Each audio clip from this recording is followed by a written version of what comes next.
Hello and welcome to Spectrum TV News at 9. I am Francis Oyima Edet, coming to you live from Uyo, the capital city of Akwa Ibom State. Let's take a look at the headlines.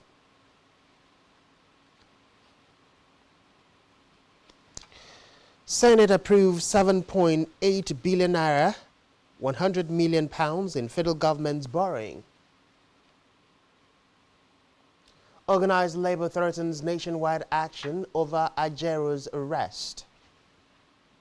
Plus, Blinken to visit Israel as the U.S. seeks urgent steps to ease regional tensions. We will bring you details of these stories and more in a moment.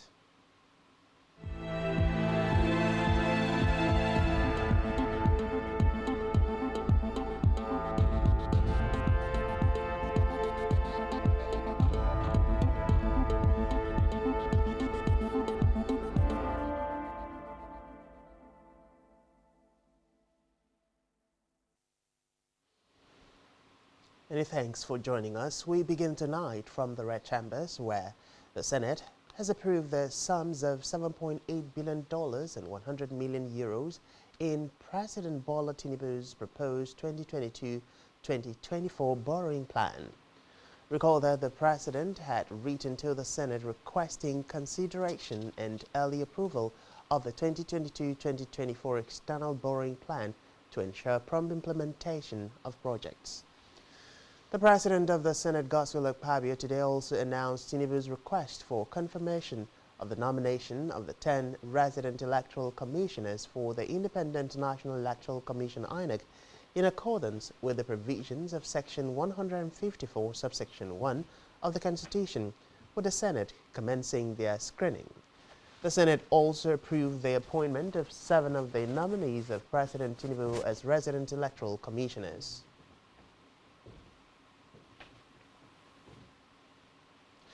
Meanwhile, the Senate has approved the appointment of the nomination of Shakao Chira from Taraba State as Auditor General for the Federation. Chira's approval came shortly after he was screened by the upper chamber today. Recall that President Bola Tinubu on October 20th approved the appointment of Chira as Substantive Auditor General of the Federation as recommended by the Federal Civil Service Commission. The Senate also approved the appointment of 7 of the nominees of President Tinubu as resident electoral commissioners (RECs). There are Itekamba Umorin, Akwa Ibom, Isha Ihemekene from Edo, Oluwatoyin Babalola from Ekiti, Abubakar Ahmed from Gombe, Shehu Wahab, Kwara, Aminu Idris, Nasarawa, Muhammad Abubakar Sadiq from Niger. Reports say the remaining 3 nominees were not present for screening. However, on Monday, a group worried Nigerian citizens opposed the appointment of Chira as the Substantive Auditor General of the Federation. The group raised concerns about his qualifications and experience.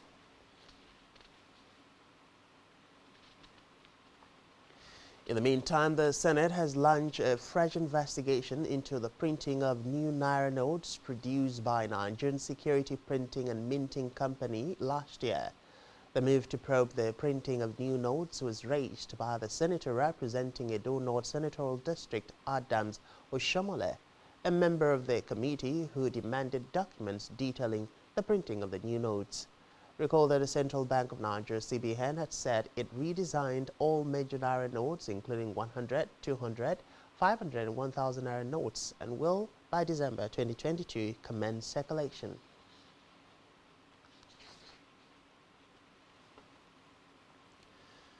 Elsewhere, the Deputy Senate President, Jibrin Barau, has said that the 2.17 trillion naira supplementary budget is meant to address new policies of the government not captured in the principal budget.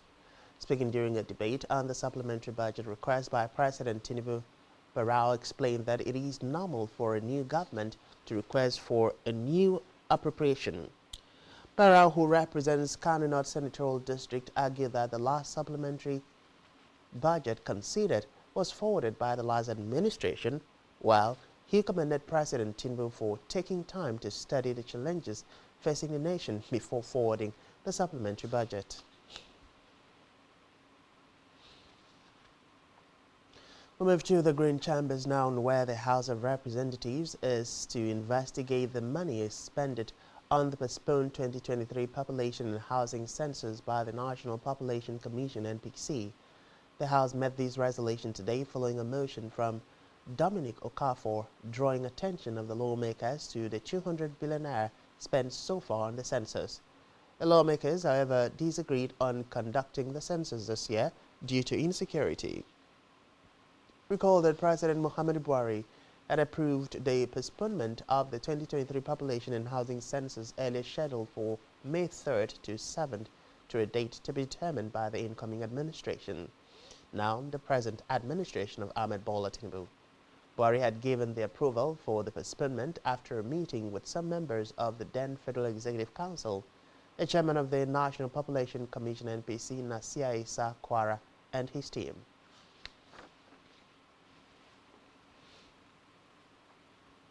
Meanwhile, the House of Representatives Committee on Aviation Technology has expressed its readiness to work hard to revive the nation's aviation sector. The committee's chairman, Thomas Arietomi, stated these at the inaugural meeting of the committee in Abuja. The task before the committee, he said, is to come up with enabling laws that will reposition the sector for the good of Nigeria and Nigerians. According to him, the quality of members of the committee shows the seriousness the House leadership attaches to the committee, and the expectation is high. He added that the committee is charged with overseeing the air safety services at airports, schools of aviation, aviation institutions, meteorological services, annual budget estimates, and the Nigerian College of Aviation Technology.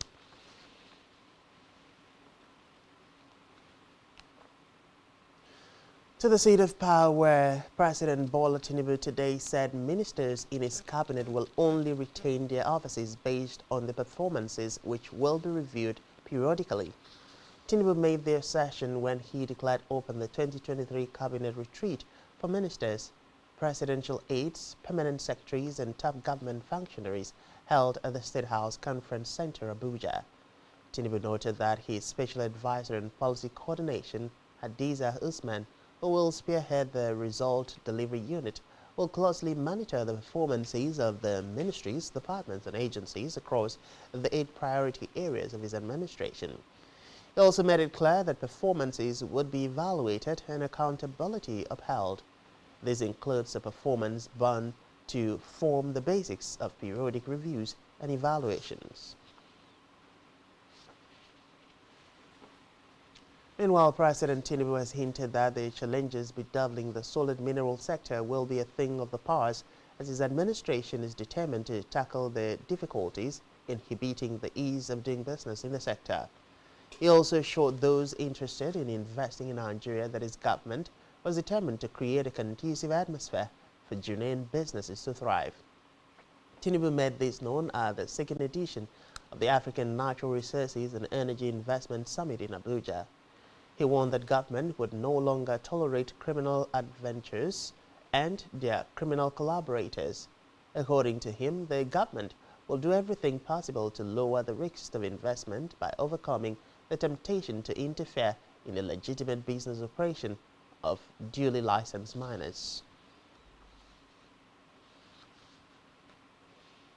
Away from that, the Minister of Interior, Olubunmi Tunji-Ojo, has assured Nigerians that the ministry will come up with a comprehensive review of migration and visa policies with the support of key stakeholders in the country, aimed at easing all the processes for Nigerians both home and abroad in tune with global standards. The minister stated these in Abuja when he received the chairman of the Nigerians in Diaspora Commission, NITCOM, Abike Debiri, who led the management team of the commission on a courtesy visit. This was disclosed in a statement by NITCOM spokesman Abdur Rahman Balogun.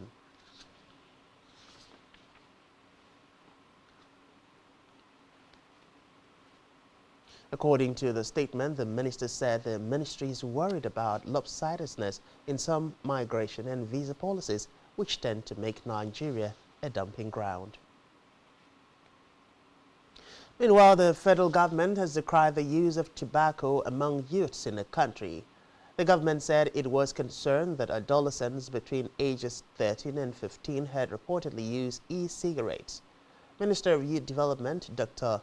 Jamila Ibrahim, said this in Abuja when the Regional Director, Tobacco Control Program, Afro Campaign for Tobacco, Free Kids CTFK, Bintao Biyeki, paid her courtesy visit.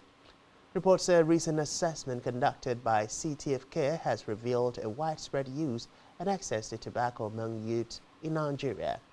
Ibrahim said that tobacco smoking among youths was a big challenge facing the country. The minister said Nigeria needs to partner and collaborate with relevant stakeholders to educate Nigerians to understand the health implications of tobacco smoking among young people.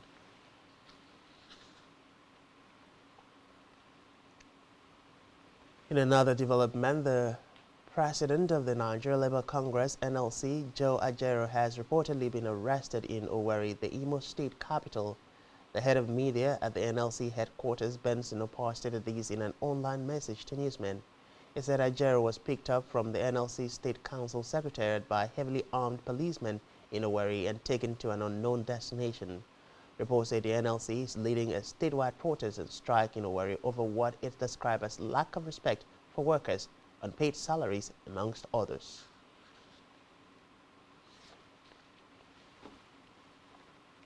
In a related development, the organized labor has put workers on alert for an immediate nationwide action if the arrested president of the Nigeria Labour Congress, NLC, is not released by the end of today. According to reports, Ajero was arrested in Owerri, the capital of Imo State, earlier today during a protest by workers in Imo State over an alleged serial and habitual abuse and violation of their rights by the state government. He was picked up from the NLC State Council Secretariat by heavily armed policemen in Owerri and taken to an unknown destination. In a joint statement by the NLC and the Trade Union Congress TUC shortly after Ajero's arrest, the labor unions accused the governor of Imo State, Hope Uzodinma, and the Imo State Commissioner of Police of abducting the NLC leader. Asking the workers to be on alert for immediate action, the organized labor said workers cannot be at work while the NLC president is in the gullage. The organized labor said that Uzodinma must be called to order by President Bola Tinubu to avert what he has chosen to turn the state into a den of thugs and bloodsuckers.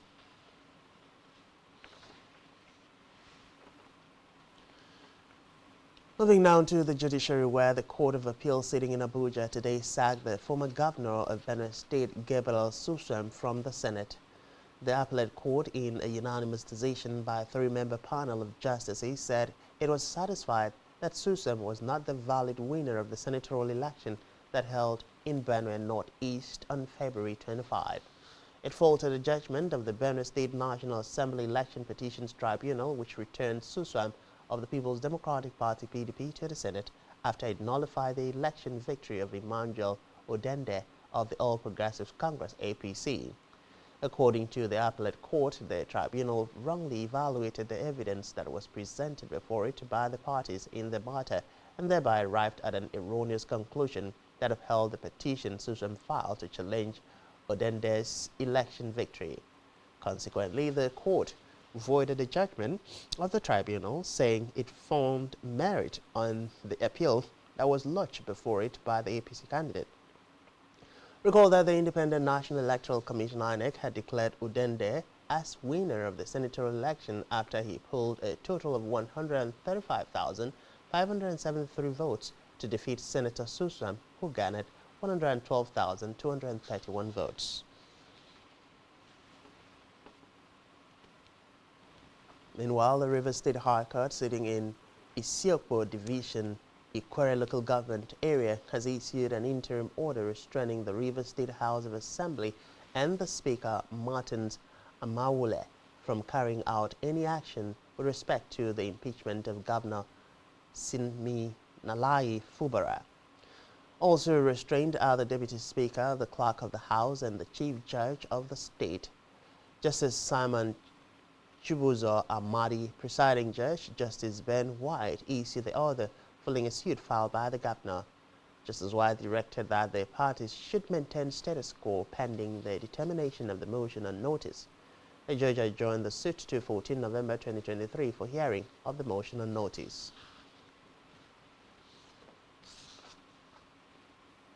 In the meantime, a federal high court in Abuja has given former governor of Central Bank of Nigeria, CBN, Godwin Emefiele, until January 25 to appear in court to explain circumstances surrounding the $53 million judgment debt arising from the Paris Club refund.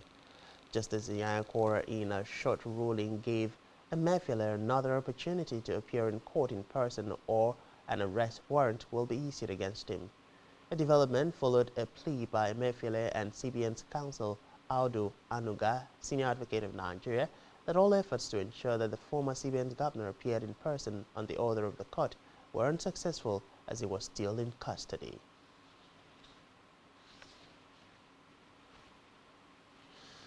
On electoral matters, the Independent National Electoral Commission (INEC) has revealed that it would conduct elections in all polling units in the state on November 11, governorship election in the state, despite rising insecurity. At a press conference in Warri, the state capital, the INEC's resident electoral commissioner in the state, Sylvia Agu, said that the commission would conduct elections even in troubled local government areas like Orsu, Olu, Okigwe, and Oguta. She said that the security agents had assured the commission of adequate security before, during, and after the election.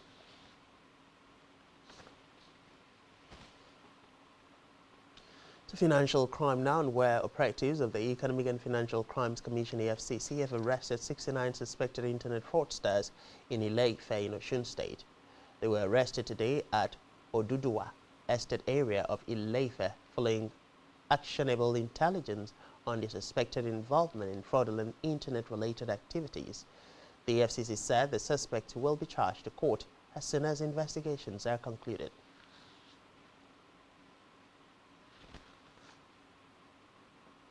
In a separate development, Abia State Governor Dr. Alex Otti has appointed 24 new permanent secretaries 4 months after he suspended those inherited from his predecessor, Dr. Okezie Pazu. Otti had on July 1st suspended the permanent secretaries who served under the immediate past administration, except the permanent secretary and clerk of the State House of Assembly, John Pedro Irokazi, and the permanent secretary and Solicitor General, Uzomaka Uche Ikone. In a statement signed by the secretary to the state government, the government explained that the appointment of the new permanent secretaries followed the recent examination and interview conducted.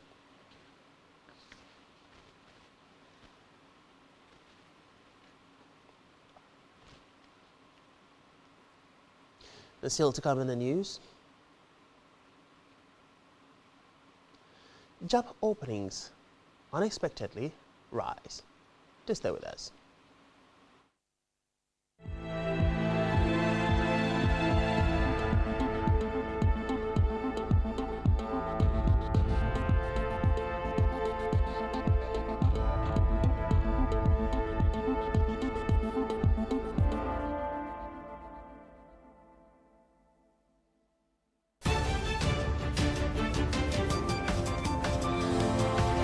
Every day marks a day of significance. That in view of the apology tendered by this former minister who had earlier been cleared by this August Assembly, as we face critical issues, developments and events which shape our social and political landscape here in Nigeria and beyond.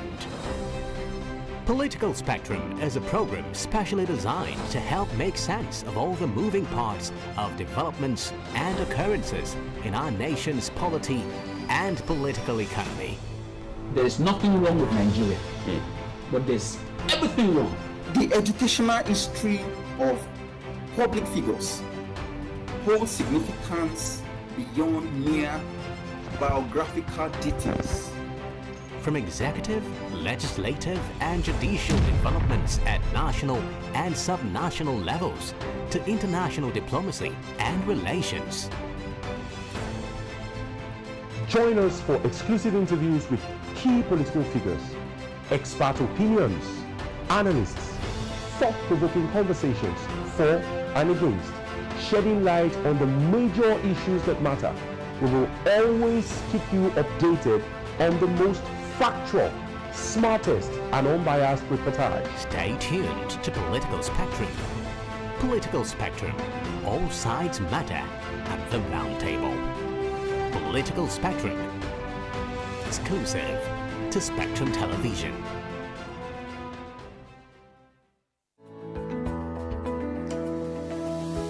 Business exists only to meet the needs of the people. But there's an extra advantage if your product and services are pitched on a platform that gives you the added advantage over your competitors. For your desired return on investment and so much more, advertise on Spectrum Television, on StarTime's DTH Channel 421 and on free-to-air with a frequency of 12733. Spectrum Television, broadening your horizon.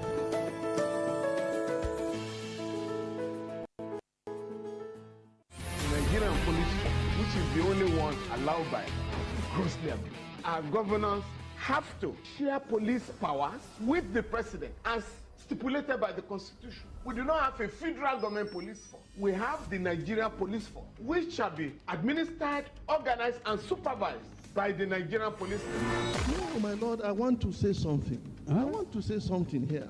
Perhaps it might also enlarge the scope of people who should be invited here for examination. My lord, if we cannot find those who literally murdered Abiola, who are those people who could be said to be the beneficiaries of the death of Abiola? Rogers has linked you with some of the killings he did. He never did.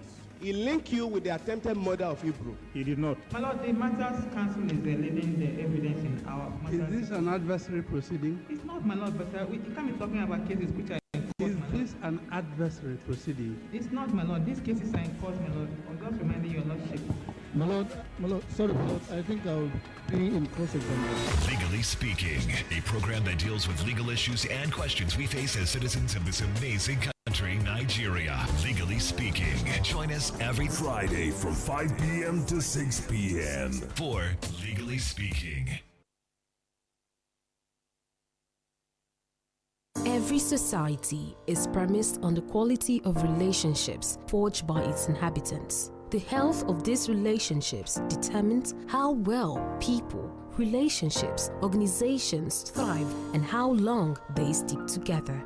Join Uyai Anyekan on Connect every Wednesday from 6 p.m. to 6:30 p.m. and on Sunday 2:30 to 3 p.m. on Channel 421 on Star Times to catch all the conversations, interviews, real stories and how to navigate relationships and family life in the 21st century. Real people, real faces, real stories. Connect live on Spectrum Television. One truth not often told is about the transformation that Africa has undergone in recent decades. Africa is shaping its own destiny and should be referred to as the African opportunity. On Spotlight Africa, we paint the African picture the African way, laced with truth, detail, and the color of the African continent. Join Uyai Anyekan every Tuesday and Thursdays at 4:30 p.m. Spotlight Africa, telling the African story.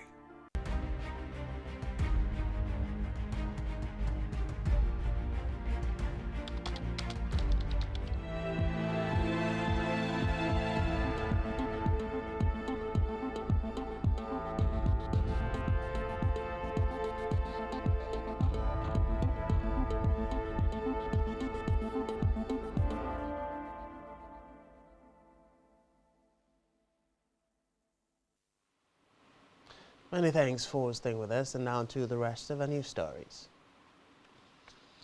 We move now to Africa, where United States, US has said that it will reinstate Mauritania's benefit under the African Growth and Opportunity Act (AGOA) program following an eligibility review. The U.S. Trade Office said the reinstatement will be done in January next year after the Northwest African country made substantial and measurable progress in workers' rights and eliminating forced labor. Mauritania's reinstatement follows U.S. President Joe Biden's announcement to terminate the AGOA benefits for Gabon, Niger, Uganda, and the Central African Republic (CAR). Reports say the trade benefits were suspended in 2019 following concerns over workers' rights violations in Mauritania.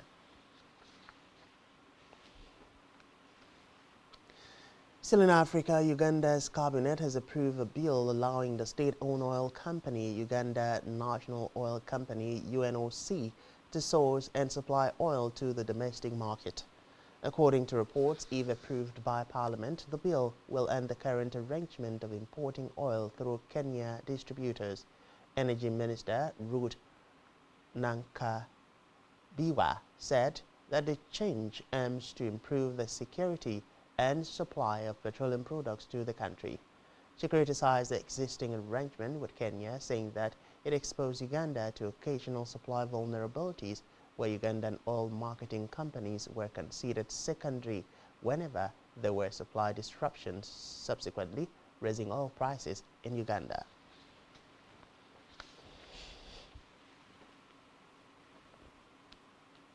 Meanwhile, Mali's Tuareg rebels say they have taken over a base in the northern city of Kidal, vacated by the United Nations UN peacekeepers.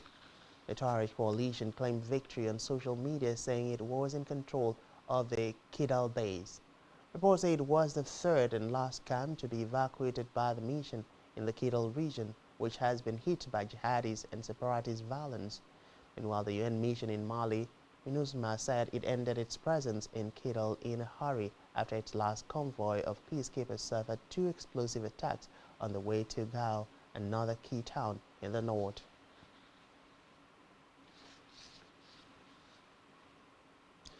On a foreign scene, top U.S. diplomat Anthony Blinken will begin a new Middle East trip this week, a spokesperson announced, as President Joe Biden seeks urgent mechanisms to reduce regional tensions over the Israel-Hamas war. The White House said later that Biden had spoken with the leader of key U.S. partner, Jordan, where Blinken had visited multiple times since Hamas launched its October 7 attack on Israel. According to a White House statement, Biden and King Abdullah II discussed urgent mechanisms to stem violence, calm rhetoric, and reduce regional tensions. He added that the two leaders agreed that it is critical to ensure that Palestinians are not forcibly displaced outside of Gaza, and that Biden had confirmed unwavering U.S. support for Jordan and His Majesty's leadership. Reports say the shock cross-border attack by Hamas militants killed more than 1,400 people, according to Israeli officials, while more than 230 people, some American citizens, were taken hostage.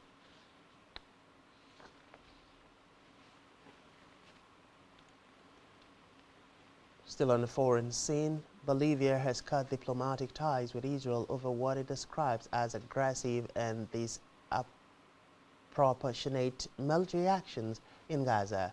A deputy foreign minister, Freddy Mamani, said Bolivia called for a ceasefire and would be supplying the blockaded Gaza Strip with aid. Reports say Bolivia is the first Latin American country to cut ties with Israel over the war.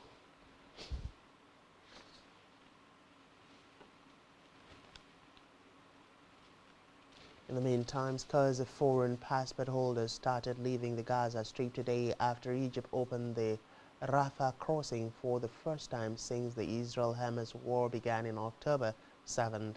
Reports say a number of ambulances carrying seriously wounded Gazans also arrived in Egypt for treatment via the crossing. Meanwhile, internet and phone services began to be restored in the besieged enclave after having been completely cut off this morning. In a related development, the head of the World Health Organization, WHO, Dr. Tedros Ghebreyesus, has welcomed the agreement to send some seriously injured people from Gaza into Egypt. Ghebreyesus said the organization have been working with Egypt's health ministry on plans for medical evacuations and will continue to support. He noted that the WHO need an immediate acceleration in the flow of medical aid permitted into Gaza, adding that hospitals must be protected from bombardment and military use.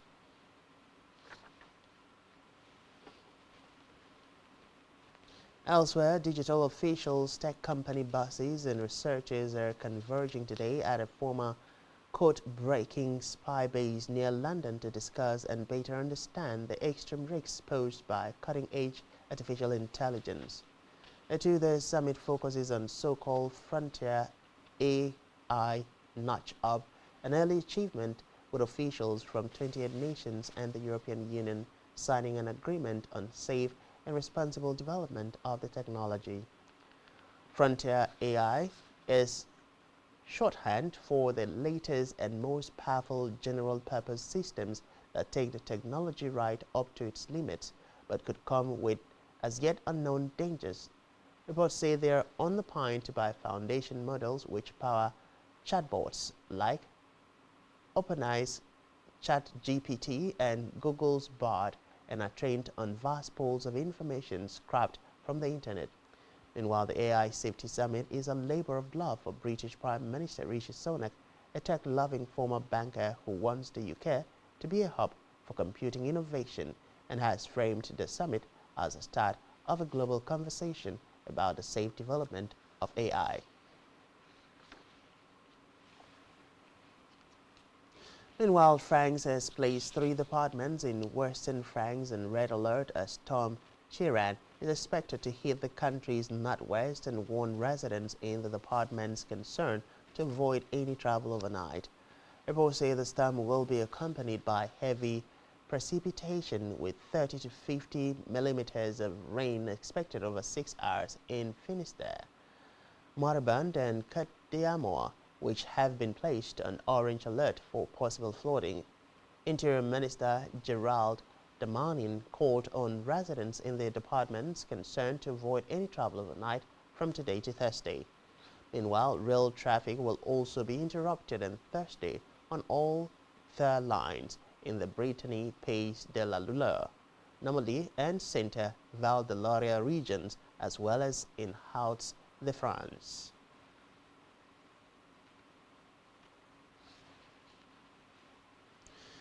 Elsewhere, hundreds of thousands of Afghans living in Pakistan face the threat of detention and deportation today as government deadline for them to leave sparked a mass exodus.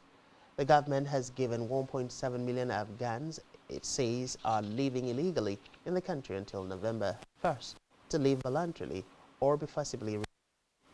1,000 joins a snacking queue that stretched for 7 kilometers at the busiest border point today, with at least 29,000 people crossing into Afghanistan the day before. According to a spokesman for the provincial government, Feroz Jamal, authorities in Khyber Pakhtunkhwa province, where the majority of Afghan migrants live, will launch a widespread operation to arrest undocumented families who refuse to leave.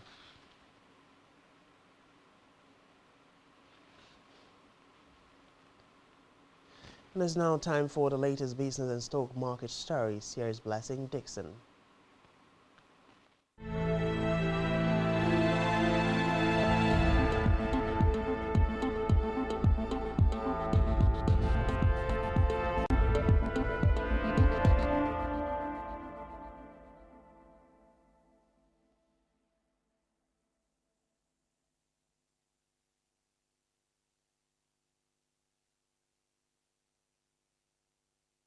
Thank you, Francis Edet. It's another business day, and my name is Blessing Dixon.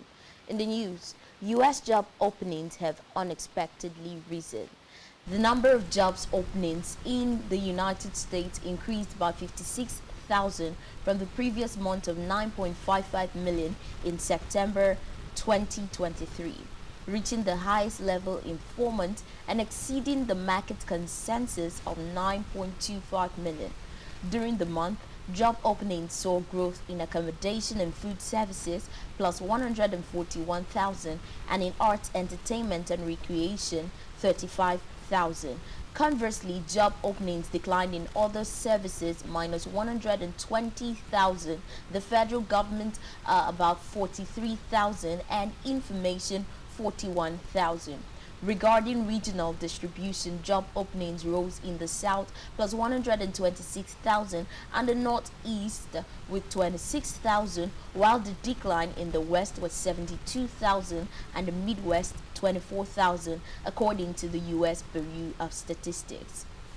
Away from that, the Stanbic IBTC Bank Nigeria Purchases Managers Index dropped to 49.1 in October 2023, down from the September's reading of 51.1, to signal the first contraction in the country's private sector since March this year. New business decreased at a solid pace, thereby ending a 6-month sequence of growth as a strong inflationary environment depressed customer demand. Business activity also declined, falling for the second time in the past 3 months and to the largest extent since the cash crisis earlier in the year. As a result, firms reduced their purchasing activities for the first time in 7 months. Meanwhile, on a positive note, employment continued to rise amidst companies' expansion plans. On the price front, overall input price and wages increased at record rates, largely due to currency weakness, but also the lingering impact of the removal of fuel subsidy. Consequently, the pace of output inflation quickened from September and was one of the sharpest on record. It's time for the Nigerian stock market report. Today is the first trading day of the month, and the benchmark all-share index increased by 1,345.57 basis points to close at 70,581.76 points. The stock market index has increased by 19,331 points, or 37.72% since the beginning of 2023. A total of 601.73 million shares in 7,444 deals, corresponding to a market value of 11.016 billion naira, were traded. The current market capitalization of the market is 38.8 trillion naira. 121 listed equities participated in trading, ending with 37 gainers and 16 losers. Airtel Africa led the gainers with a 10% share price appreciation, closing at 1,694 naira 10 kobo per share. On the losing side, Caviton Offshore Support Group came out last with an end-of-day price depreciation of 7.74% at 1 naira 43 kobo per share. United Bank for Africa recorded the highest volume of 164 million traded shares. This is all on business news, and back to Francis Adet for the rest of the news. Good evening. Thank you, Blessing Dixon. And still to come in the news, Aruna Quadri crashes out in Frankfurt. Do stay with us.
Many thanks for staying with us, and now to the rest of our news stories.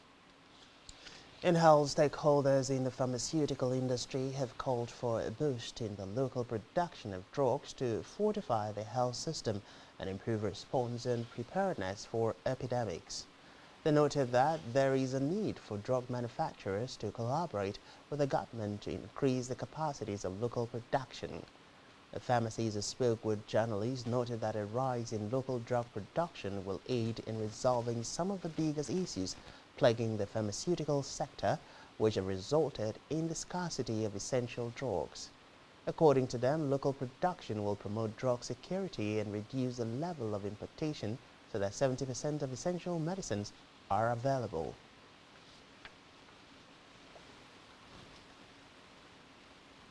Still in health, medical laboratory scientists have cautioned health experts against using only genotype tests to determine the health status of patients, noting that it has a high tendency to present false results.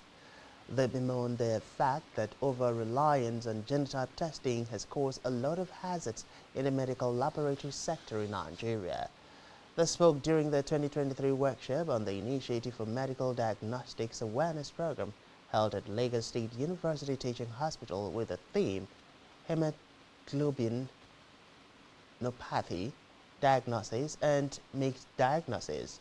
The laboratory scientists noted that some tests should be employed in addition to genotype tests for accuracy and precision.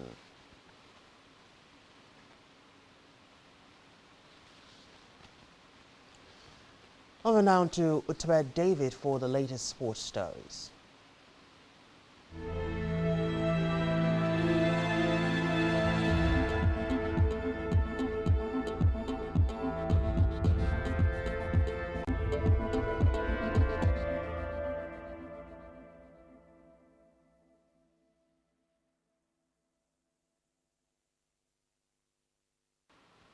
Hello, good evening and welcome. Thank you very much for joining.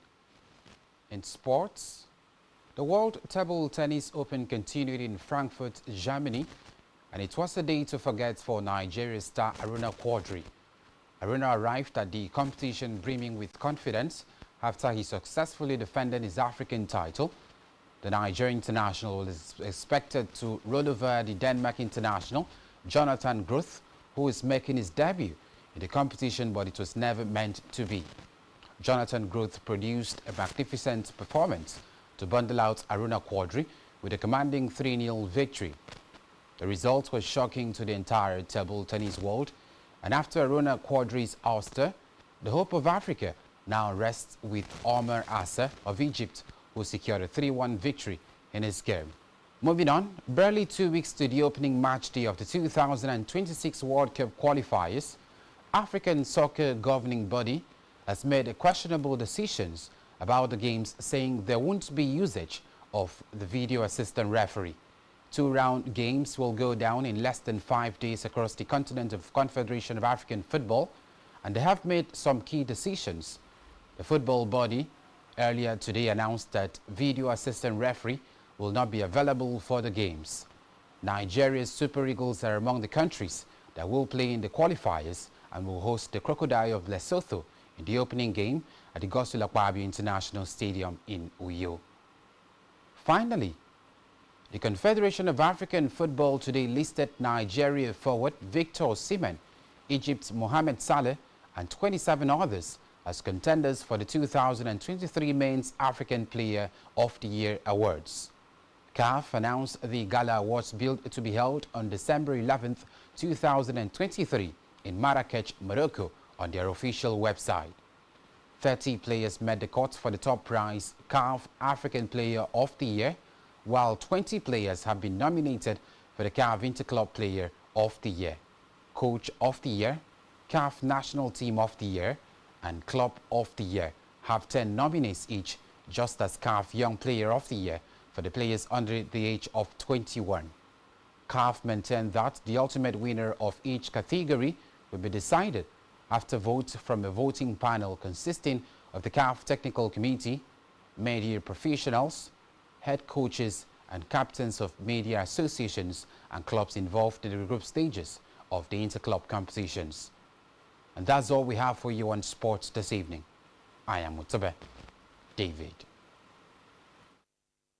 Thank you, Twe. On our entertainment news, the organizers of the largest Afrobeat festival in the world, Afro Nation, have cancelled their much-anticipated concert in Nigeria.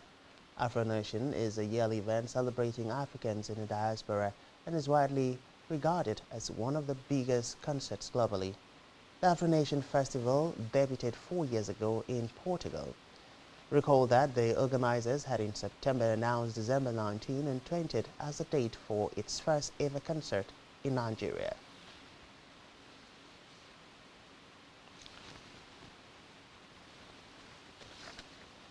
Still on entertainment, celebrity singer Thames has classified herself as an introvert whenever she comes to Nigeria.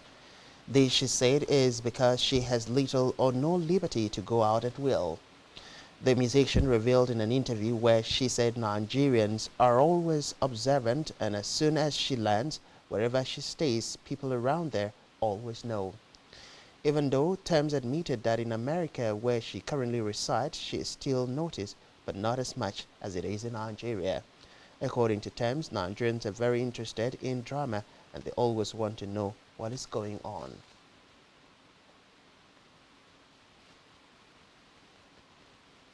Meanwhile, late American singer Michael Jackson, known as the King of Pop, has been ranked the world's highest paid dead celebrity of 2023.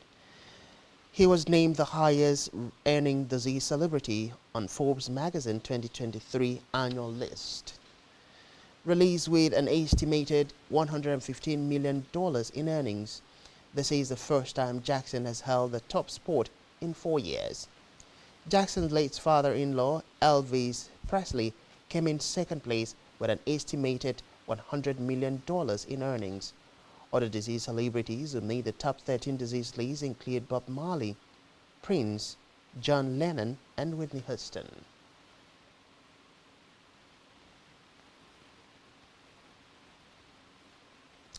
And lastly, in the news tonight, Nigerian comedian and actor Basket Mouth has proven himself to be a creative whose ability extends beyond his primary area of comedy. The comedian is said to craft easily enjoyable projects with Uburu. Uburu, which means brain in Igbo language, is a pop project driven by the primary subject of the desire to lead a happy and enjoyable life. The project, which is the comedian's third, brings together sensational talents who are allowed to offer the quintessential version of themselves on the drugstore set's gardens.